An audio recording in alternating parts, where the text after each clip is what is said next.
harnessing the content to drive more engagement in e-commerce conversations, and also the very specific activities that can be integrated as part of your overall marketing and communication strategies. Throughout the series, you'll listen to several examples from companies who've leveraged visual marketing very successfully, as well as some cases you might well want to avoid. After each webinar, you'll receive the webinar recording, and you'll also receive a link to a short quiz that will test what you've learned during that session for your own reference. By the end of the 3 webinars, all of you who've completed the quiz successfully, and that means you need to get over 60% correct answers, so listen carefully when Becky starts the content today, and you'll receive in the post a certificate for completing the visual marketing series. That will showcase that you've the knowledge to start integrating visual marketing into your strategies. Now, before we start, there's a few logistics that I need to go through with you. If you lose sound, please write in the group message that you'll see on your screen, and the DMA will adjust accordingly. If you have any questions, please write those questions in the box, as I will be selecting your questions to ask Becky in the Q&A session later. And you can also follow us on the social channels that you'll see on your screen using the hashtag visual series or the links to Olympic and the DMA. So before I hand over to Becky, I'd like to give you a little bit of background on Olympic. They provide a marketing technology that offers the engine to enable brands to collect, curate, obtain the rights, publish and analyse the success of user-generated content, and that's across e-commerce sites and brand communications. Across their client base, they have been pioneering innovation in visual marketing over the last few years, and their clients include Calvin Klein, Unilever, L'Oreal, Coach, and many others. Currently, they have over 150 employees with offices in New York, Los Angeles, Colorado, and London. Today, with their London-based Director of Account Management, Becky will join us to present the webinar. Becky Dutter has 13 years' experience in client services and is well versed in providing strategy and thought leadership to leading brands and retailers on the benefits of becoming a customer-centric organisation. She's supported by innovative marketing and e-commerce strategies. So now, without further ado, I'd like to pass over to Becky. Great, thanks so much, Julie. I really appreciate the introduction, and thanks everyone for joining today. Let's get started with the reasons why visual content is becoming so important, and more so today than ever before. Traditionally, brands would dictate the types of marketing their customers required to make an informed purchase, but that's actually no longer the case. Your customers are now in charge. 70% of consumers are leading their own shopping journey. They're visiting social networks and seeking recommendations from friends and family, or even following bloggers and professionals for inspiration. They're constantly on the lookout for more and more content. Consumers are 5 times more dependent on content than they were 5 years ago. They view on average 11.4 pieces of content prior to making a purchase, and a massive 46% of internet users consult social media before making a purchase decision. More than 70% of those visit 3 or more channels. And to underline all of the above, consumers who use social media during the shopping process are actually 4 times more likely to spend more money. The challenge that every brand is facing is that the demand for content is quickly outweighing the ability to generate such volumes. While consumers are looking for more authentic engagement with products, brands are actually struggling to create the content that will engage their consumer. HubSpot and Smart Insight published some research in 2015 that actually highlighted the ability to create frequent quality content backed up by strong content strategy as some of the top challenges for marketers today. And as we've already seen, the growth of information channels containing quality content has far exceeded the creation of content. And this has led to a major disconnect for marketers and a huge amount of lost opportunity. So having identified the challenge, we feel there's a clear solution. Brands should be harnessing a new type of content, the content that they've earned but they haven't yet taken advantage of. We're all familiar with the traditional sources of content that marketers use today. Brand-owned content is something that is created in-house by a production team. You have paid content that you'll tend to source from content marketplaces or through agencies. You may even pay bloggers and experts to provide that content for you. But there's a fairly untapped content resource that I'd like to talk to you about more, and that's the earned content. These are images and videos that are created and published by consumers, ambassadors, and influencers that in some way relate to your brand. This content adds a huge layer of authenticity and credibility that is really lacking in owned or paid content. I'm not suggesting you abandon your current approach to content generation, not at all, but earned content will help accelerate the performance of owned and paid content, and the three categories will actually optimise performance together. The surge of earned content can be attributed directly to the growth of mobile. With that comes the ability to produce professional quality photos. With a simple device and some filters, everyone's an expert. Research tells us that in 2015, people were spending on average 2 hours and 24 minutes a day on their mobile phones. And the majority of the time that was spent taking photos and videos was of all sorts of subject matter. So, as you can see here from the images, there's photos of travel destinations, perhaps the meal that you're having, a new outfit that you bought for a friend's wedding, or a new kitchen appliance. You know, so much that's kind of sitting out there on the web at the moment, with so many different subject matters. And of course, one of the main channels where this type of visual content has been more prominent is Instagram.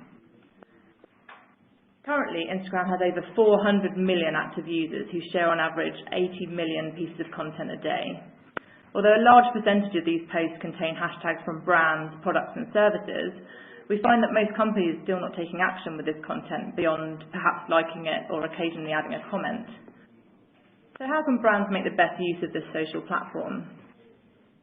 Think about Instagram as being your own personal focus group. You learn about what customers are really doing with your products and services, and you're able to have a feedback loop into product or into the positioning of your next campaign.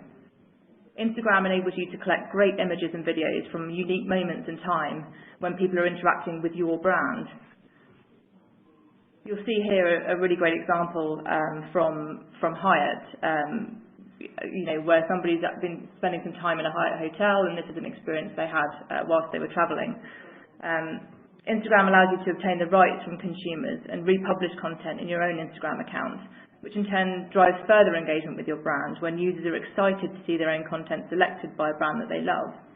This enables you to post frequently without increasing the costs of buying stock images or producing your own branded photography.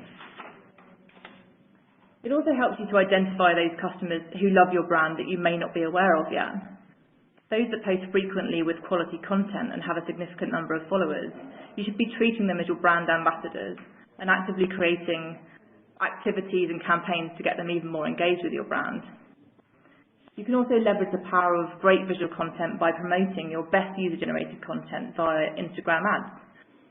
We would certainly recommend that you test both your branded content and your user-generated content against each other to verify the engagement and conversion. But from our experience, brands who use UGC in their advertising, not only Instagram but Facebook as well, found that UGC increased click-through rate by 43%. That's fairly significant. And the icing on the cake is that Instagram is no longer an engagement-only platform. Brands can now offer consumers the ability to convert directly from their Instagram page. They can actually shop online via Instagram. So, creating hashtags that encourage consumers to post photos in a way that becomes aggregatable and trackable is critical to increasing brand assets. Having a simple hashtag with a clear call to action will help guide customers on how to submit new content. We've come up with a great set of recommendations to help guide your hashtag strategy. But first, I think we should test your knowledge with a poll. So you'll see on your screens a poll question, and we're going to ask you to vote now. Which of the hashtags below do you feel might deliver the wrong type of content for the brand?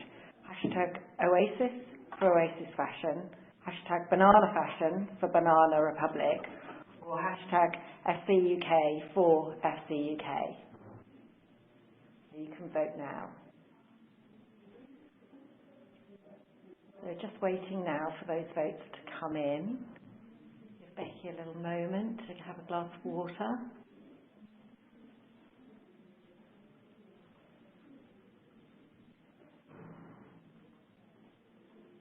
And we can see that 38% have said that Oasis, for Oasis Fashion, might deliver the wrong type of content for the brand. 33% have chosen the hashtag banana fashion, and 30% hashtag my FC UK. So fairly evenly split, actually. And that's actually quite interesting. You're absolutely correct. Each of these hashtags have the potential to cause problems for a brand. So Oasis is obviously a fashion brand, but equally a drinks brand, a location in a desert, or the name of a band. And so it's very difficult for you to be able to drive a strategy around that specific hashtag that would pertain specifically to your own brand. Banana fashion, if you were to search for that now, you'd interestingly find a lot of people dressed up in silly banana costumes. And so, that's, whilst it would drive some content for you, you're going to have to filter out some of that irrelevant content. And my FC UK, I don't think I really need to explain that one to anybody, but if you'd like me to, feel free to email me later. We've certainly seen this a lot with a lot of brands, and I think a most interesting one for us would be something like hashtag Adidas. A brand that we work with quite closely, who have a lot of content coming through on that specific hashtag, but surprisingly enough, we were getting a lot of spam, and unfortunately a lot of porn. I'm not sure if I'm allowed to say that on this forum, but I'm going to. A lot of porn coming through, and that's because there's a specific meaning for Adidas in the US versus what it means over here, and it just produces a lot of content that's unwanted. So to move on, I'd really like to talk about creating the perfect hashtag for you. There are three main areas to focus on. So making it unique and on brand. So make sure that it's identifiable for your consumers and they associate it directly with your brand. Make sure you promote this hashtag to your audiences and using as many diverse channels as possible. And make it inspirational so that you're not just getting the basic shots of shopping bags and photography that's akin to your own stock photography. It's important that consumers associate the hashtag with your brand specifically. So we have some do's and don'ts that I think would be relevant and might help. The do's, obviously make sure that you create a simple and straightforward hashtag. One that's easy to remember and spell would be useful. Bear in mind if you have a fairly complex or long brand name, then think about shortening it. Karen Millen did a great job with their MyKM campaign that they ran a couple of months ago. Make sure your hashtag is on brand and one that all stakeholders will be really comfortable using for the long term. Research the usage and popularity of your idea prior to implementation. So go online, search for the hashtag on Instagram and just see what types of content you're getting through for that before you promote. Remember, you can't put the toothpaste back in the tube. So whilst you can shift your own content strategy by producing new hashtags, it's not something that we would recommend you having to do. And finally, use capital letters. Obviously that makes a lot of sense, but it just makes the hashtag more easily understood. Of course, there are some areas that you want to avoid when considering a hashtag strategy. So avoid generic or ambiguous hashtags. Things like hashtag love it or hashtag happiness just open the doors for enormous amounts of spam potential. A couple of well-known examples of an ambiguous hashtag you'll see just here. The first one related to Thatcher and not share. It's obviously pretty difficult to read. And then the second one, uncomfortably, is very difficult to read, and that's for Susan Boyle's album launch release party. And so it's very easy to have the wrong type of content with the wrong type of hashtag. Make sure you're precise with the type of content you're hoping to generate. Both the McDonald's hashtag you see here and the JPM, which is the JP Morgan hashtag, produce unwanted content. McDonald's content kind of came through with McDonald's horror stories, unfortunately, of bad experiences that their customers had had. And JP Morgan launched their hashtag around the times of their ethics investigation, and therefore, that's just terrible timing. Don't use too many hashtags. You want to avoid confusion. You want to risk watering down your strategy. I'll talk shortly a little bit about the volumes of hashtags you should be thinking about, but don't flood the market with 100 different hashtags. And of course, be conscious of potential meanings in different languages. And just double check. Google's a very good resource for that. Just double check before you launch anything. So there are two different types of hashtags that you should be adopting in your strategy. The first is the evergreen hashtag. This is a hashtag that should associate directly with your brand and you want to use for the long term. It should be something that you promote everywhere on every piece of marketing material that you have, and should become part of your brand DNA. It will become habit for people to start hashtagging content that has brand-related products. And the second is campaign-specific hashtags. These could be specific to seasonal events, Mother's Day, for example, any kind of events that are for the day, or for, Ladies' Day at the races. It could even be related to something like the Olympics. You could also run contests to drive participation, or even focus your campaign specifically around a product area that you'd like to generate content for. So it might be a new product range that you're launching, or it could be a product range that you just don't have a lot of content for at the moment and you'd like to push. Now that you've got your hashtag, or hopefully a couple chosen, you need to start thinking about how you're going to promote it. Your first port of call should, of course, be social networks, where you plan to collect the majority of your content. But generating quality-owned content requires omni-channel promotion. So start with your e-commerce or brand website. Make sure you encourage participation with a very clear call to action, obviously on your homepage, category pages, or even product pages. And present and promote the types of content that you're after by posting quality content examples. These you could source from ambassadors that you're already aware of, or even internally from your staff. It's a very good strategy, as they already have access to content and product that perhaps your consumers don't yet. And you can start to pre-populate your campaign with this type of content. So just generally make it part of your, like I said before, part of your site and your brand DNA. Posting UGC in your social and retargeting advertising will absolutely encourage further participation. There's a nice example here on the left-hand side of user-generated images that were submitted at the Magnum pop-up bars in London last summer. I managed and had the privilege to go and try one of those, and they were amazing. And I did post a picture, in case you're wondering. As usual, email communications are an important part of your omni-channel strategy. So you should include a clear call to action in your marketing newsletters. Make sure your hashtag is in every piece of marketing that you have. Wool and the gang do a good job here in the middle. Every single email they send out has the hashtag made unique. And then obviously you can think about other emails that you should be including this content in as well. So think about welcome emails. Post-purchase emails are really important. Once somebody's up to receive the product, you then encourage them to come back and provide content for that product. And then promoting user-generated content in your cart abandonment emails, similar to Giggle, who's a children's clothing retailer in the US, have done here. And that's a really interesting concept, because not only are you driving participation, but we've certainly seen that adding UGC into these emails increases click-through rate and then purchase.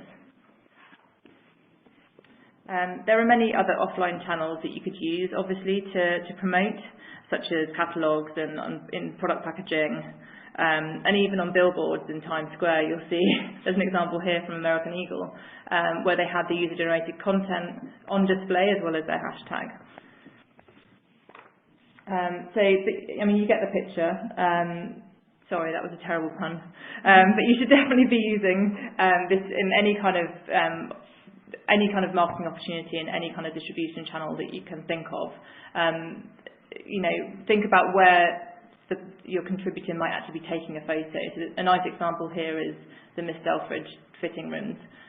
People always take selfies of themselves when they're trying clothes on. Why wouldn't you want them to automatically upload that and use your hashtag, so you can use that content later?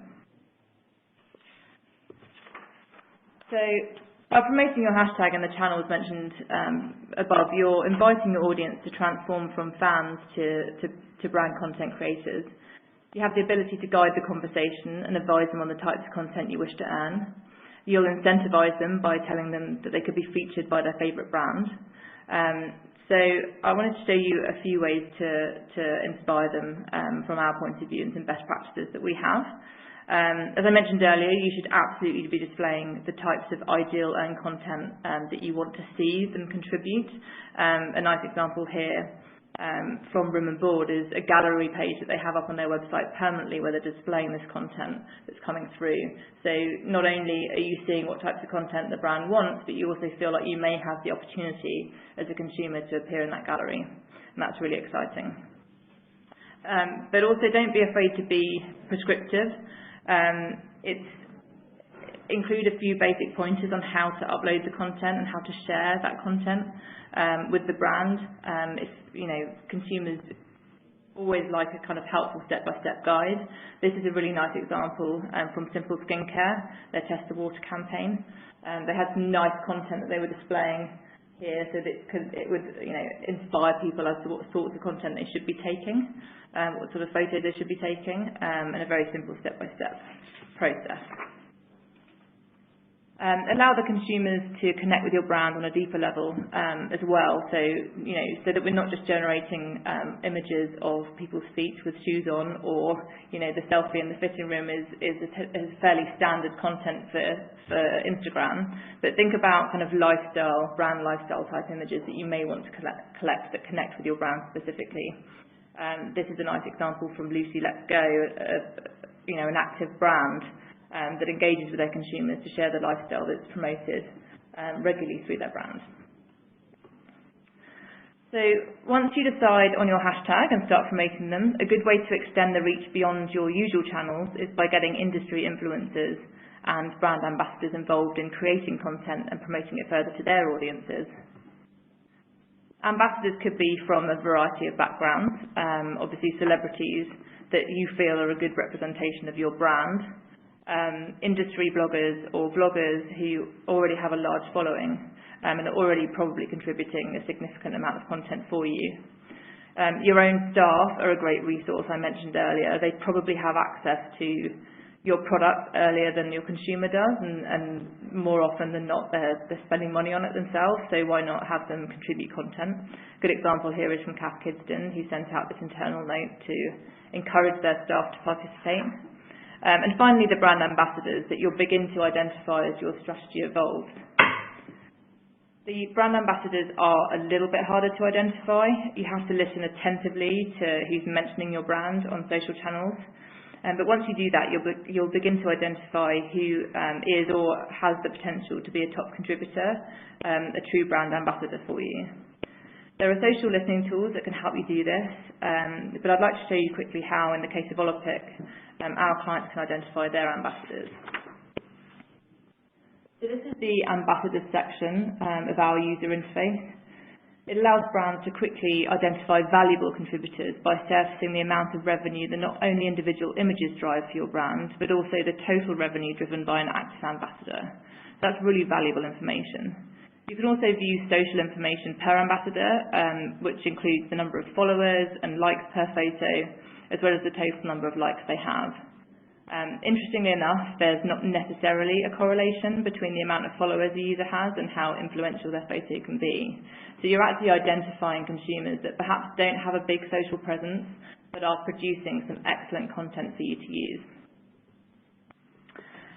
For brands with a loyal digital following, a proper hashtag strategy and promotion will yield a lot of images. And not always images that you'd like to see. So in order to sift through the content to find the most relevant content, brands need to curate and tag that photography in a way that's usable and easily searchable in the future. The curation process is an important step. Brands need to curate content to determine what's on brand and what isn't. We work with many of our clients to help them moderate this process. We take some very strict brand guidelines from them, and we make sure our moderators are very familiar with the brand before they start working on this.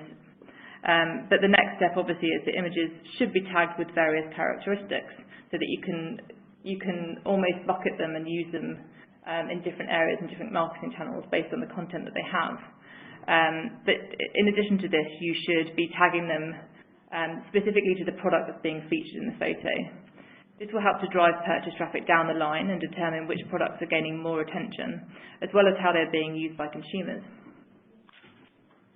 It's good practice to request for rights as well from the content creators who are generating usable photos for your brand.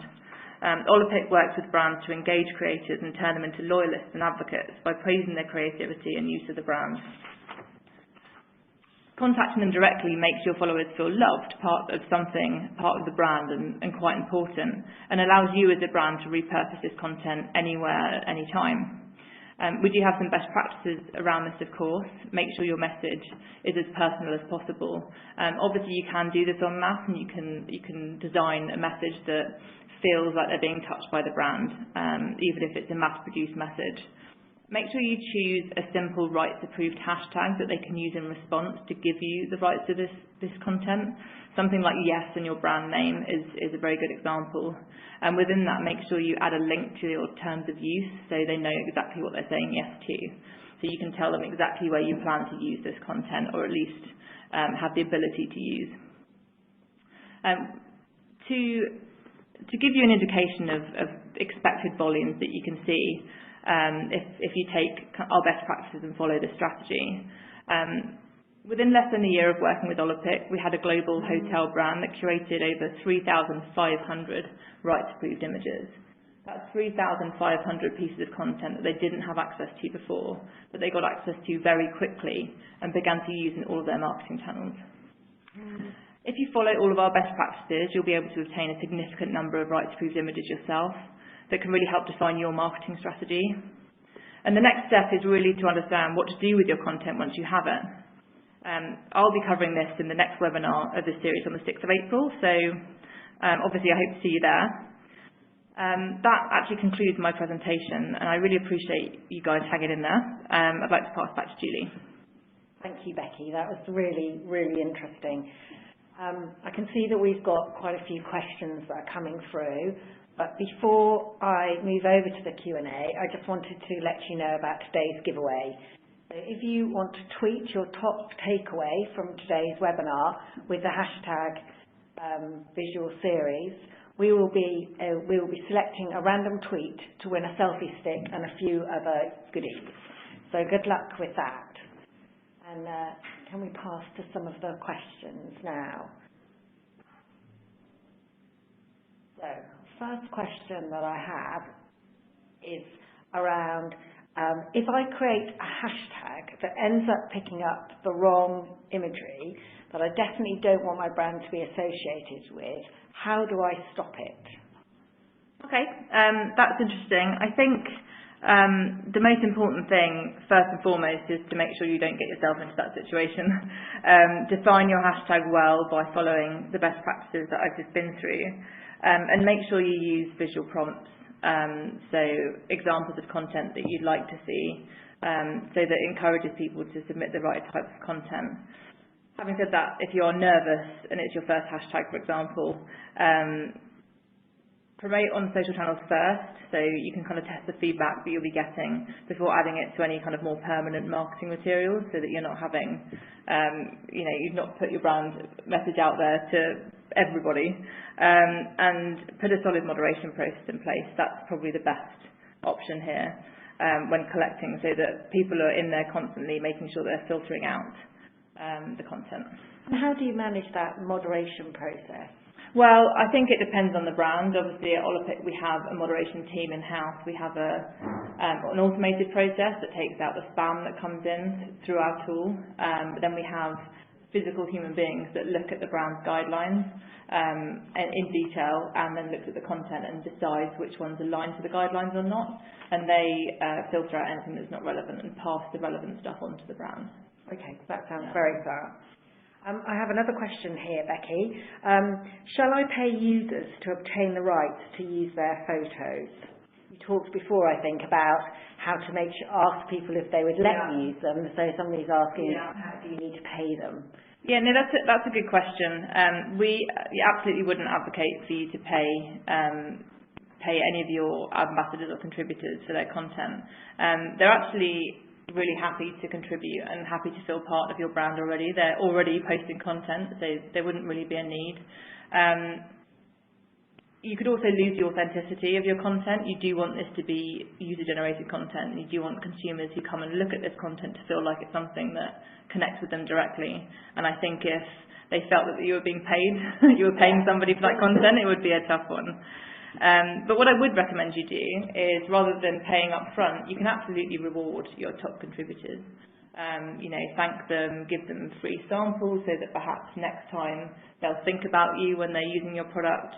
And then you can always feature them as a kind of top contributor or a top, their top image on a gallery page on your website or on your homepage. Yeah, no, that makes perfect sense.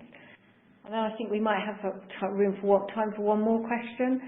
So you mentioned creating a hashtag for a specific campaign. I think there was the evergreen hashtags and then the specific campaign hashtag. Would it be better, this person's asking, to keep all the visual content under the same hashtag to avoid confusion? No, I don't think so. Requesting different types of content, and you do want different types of content because you want to be able to use it in multiple channels and multiple campaigns. Requesting those types of content under one hashtag would actually probably cause more confusion than having multiple hashtags. But like I said, limit the amount of hashtags you have, and think, one or two evergreen hashtags and then one or two campaign hashtags at a time. And make sure that you call out in the hashtag itself really what the campaign is about. To give you an example, Rodial, a beauty brand, recently, just before Christmas, ran a hashtag Rodial Hero campaign.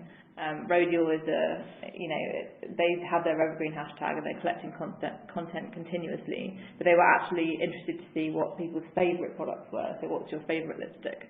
And they managed to get people to contribute through that, and it was a really nice campaign. Yeah. Thank you very much. That was very interesting. So we're running out of time, actually. So if anyone has any more questions, please feel free to tweet using today's hashtag, and we will get back to you.